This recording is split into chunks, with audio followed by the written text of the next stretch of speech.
আসসালামু আলাইকুম, সবাইকে স্বাগতম জানাচ্ছি প্যারাগ্রাফের আরও একটি ক্লাসে।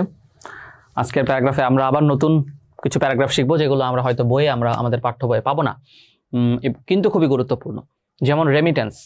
রেমিটেন্স বলতে আমরা বুঝি যে বৈদেশিক মুদ্রা যেটা বাংলাদেশে আসে প্রবাসীদের মাধ্যমে, সেটা হচ্ছে রেমিটেন্স। রেমিটেন্স, ফরেন রেমিটেন্স, দেখেন লিখেছে ফরেন রেমিটেন্স, যেহেতু বিদেশ থেকে আসে। Foreign remittance is a transfer of money, এটা কিন্তু সংজ্ঞা, from a foreign worker to their family. একটা ফরেন ওয়ার্কার বলতে যে ফরেনে আছে, বাংলাদেশি মানুষ যে ফরেনে আছে, family or other individuals in their home countries, অর্থাৎ নিজ দেশে প্রবাসী শ্রমিকরা যখন তাদের ফ্যামিলিতে টাকা পাঠায়, সেটাকে আমরা রেমিটেন্স বলি। পূর্বেই বারবার আমি বলে নিচ্ছি যে হেডিং এবং মাঝখানের লাইনের মাঝখানে কোনো প্যারার গ্যাপ থাকবে না, আমরা জাস্ট বোঝানোর জন্য আমরা মাঝখানে গ্যাপগুলো দিয়েছি। In many countries remittance constitute a significant portion of A Nations economic growth. অনেক দেশই আছে রেমিটেন্স কিন্তু তাদের যে অর্থনৈতিক সমৃদ্ধি সেটার মূল একটা নিয়ামক হিসেবে কাজ করে। যেমন বাংলাদেশেও রেমিটেন্স কিন্তু একটা বিশাল বড় উৎস বাংলাদেশের অর্থনৈতিক উন্নতির, as measured by gross domestic product. জিডিপির একটা বড় অংশ বাংলাদেশের রেমিটেন্স থেকে আসে, এবং করোনায় আমাদের যে বড় ধরনের অর্থনৈতিক বিপর্যয় হয়নি তার কারণ ছিল রেমিটেন্স কিন্তু করোনার সময়ও এসেছে অনেক ভালোই। Emerging economies or developing Nations rely heavily on foreign remittance.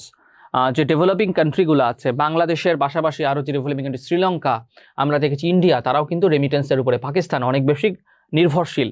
এটাকেই বলছে রিলাই হেভিলি, খুব তীব্রভাবে নির্ভরশীল on foreign remittances from citizens working abroad, যারা বিদেশে কাজ করে।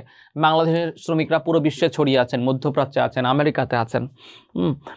রেমিটেন্সেস can be life saving in emergencies such as natural disasters and arm conflicts. কি মানুষের যে অনেক বিপদে কিন্তু রেমিটেন্স কি করে, মানুষের জীবন বাঁচায়। হ্যাঁ, যখন দেশে কোনো কাজ থাকে না, যেমন যে যুদ্ধ লাগে, আর্ম কনফ্লিক্ট হয়, বা ন্যাচারাল ডিজাস্টার, অনেক বড় কোনো প্রাকৃতিক দুর্যোগ হয়, তখন রেমিটেন্সই একমাত্র ভরসা হয়ে দাঁড়ায়। When the recipients other sources of income disappear, ওই যেটা বলছে যে গ্রহণ করছে রেমিটেন্সটা, তার তো আরও ইনকাম থাকে, অর্থাৎ সোর্স অফ ইনকাম থাকে, সে কৃষি কাজ করে অথবা ব্যবসা করে, সেগুলো যখন কোনো ন্যাচারাল ডিজাস্টার বা আর্ম কনফ্লিক্ট, অর্থাৎ কোনো যুদ্ধ দ্বারা বা প্রাকৃতিক কোনো বিপর্যয়, বন্যা, অনেক বন্যার কারণে ক্ষতিগ্রস্ত যদি হয়, তখন রেমিটেন্সের উপরে কিন্তু তারা নির্ভরশীল হয়ে পড়ে। Also if the home country experience an economic down turn, অথবা সেই দেশ যদি অর্থনৈতিক বিপর্যয়ের মুখে পড়ে, যেমন শ্রীলঙ্কা। শ্রীলঙ্কাতে কিন্তু একটা বড় কারণ ছিল যে পর্যটনটা বন্ধ হয়ে গিয়েছিল করোনার কারণে, এবং রেমিটেন্সটা একটু কম এসেছে, এই জন্য শ্রীলঙ্কার অর্থনীতি অনেক ক্ষতিগ্রস্ত হয়েছিল। Remittance can help to alleviate economic hardship.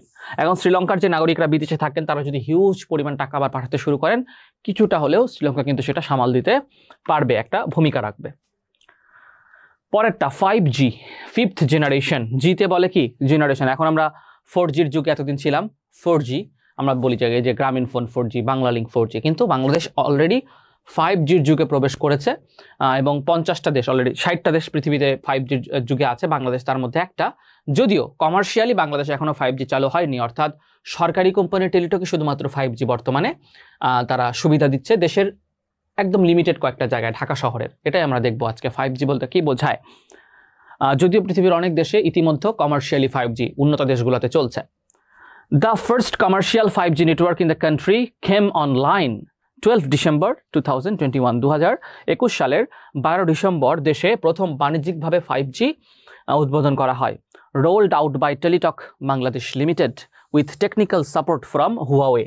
পুরো পৃথিবীতে 5G আসলে সম্প্রচার করে বা 5Gটা পুরো পৃথিবীতে সংযোগ দেয় মূলত চীনা কোম্পানি হুয়াওয়ে, তারা একটা বড় শেয়ার হোল্ডার। এজন্য তাদের সহায়তায় বাংলাদেশের সরকারি মালিকানাধীন যে টেলিযোগাযোগ কোম্পানি আছে টেলিটক, তারা 5G চালু করেছিল। 5G will expedite Bangladesh's digital transformation and put within everyone's reach। 5G কি করবে, বাংলাদেশের যে ডিজিটাল ট্রান্সফরমেশন আছে, বাংলাদেশ ডিজিটাল হওয়ার যে লক্ষ্যটা আছে, সেটাকে সহজতর করবে এবং বাংলাদেশের সবার নাগালের মধ্যে নিয়ে আসবে কি advance technologies enabled by the upgraded connectivity. অর্থাৎ অনেক ডিভাইস আছে যেগুলো আপনার বাংলাদেশে অলরেডি 5G ফোন আছে, যেগুলোতে 5G কানেক্ট করলে আপনি আরও অনেক দ্রুত স্মুথলি কাজ করতে পারবেন। সো এটার ইম্প্যাক্ট কিন্তু ইকোনমিতেও পড়বে। স্লো ইন্টারনেট কিন্তু অর্থনীতির জন্য অনেক ক্ষতিকর হয়।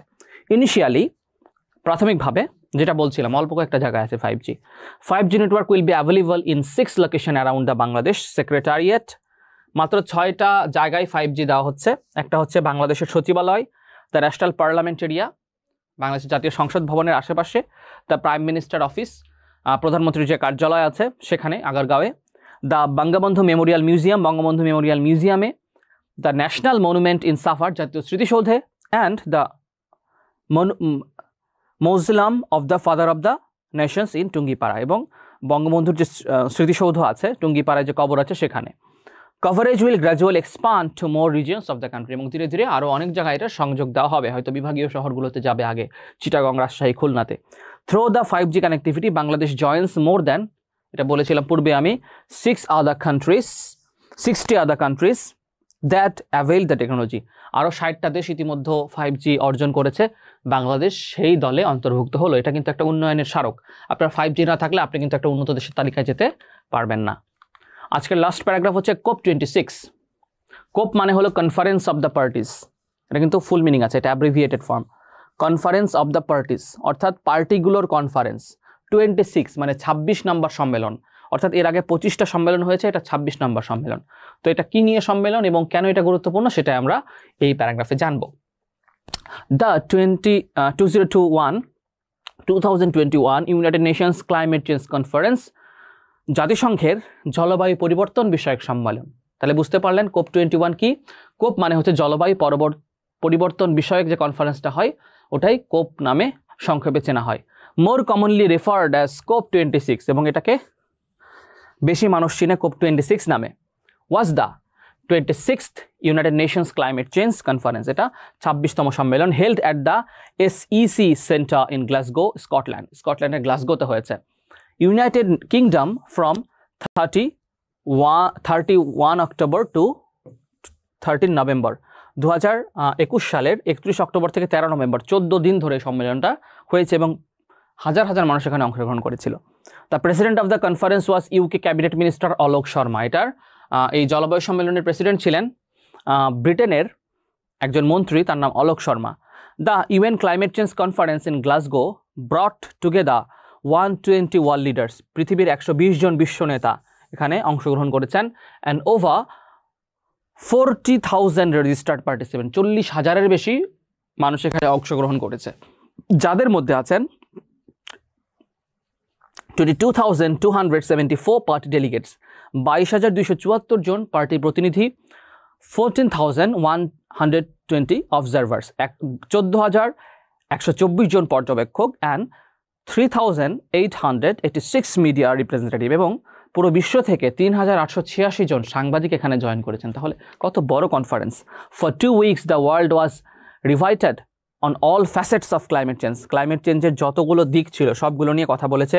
Science, the solutions, the political will to act, অর্থাৎ রাজনৈতিক নেতাদের আসলে এই পরিবেশ যে সমস্যাগুলো আছে এটা চেঞ্জ হচ্ছে, এটা সমাধান করার রাজনৈতিক ইচ্ছা আছে কিনা, and clear indications of action, এবং কোন দেশ কতটুকু দায়ভার নিবে পরিবেশ পরিবর্তনের, কোন দেশ কতটুকু ক্ষতিপূরণ দিবে, এগুলো নিয়ে কিন্তু এখানে আলোচনা হয়েছে।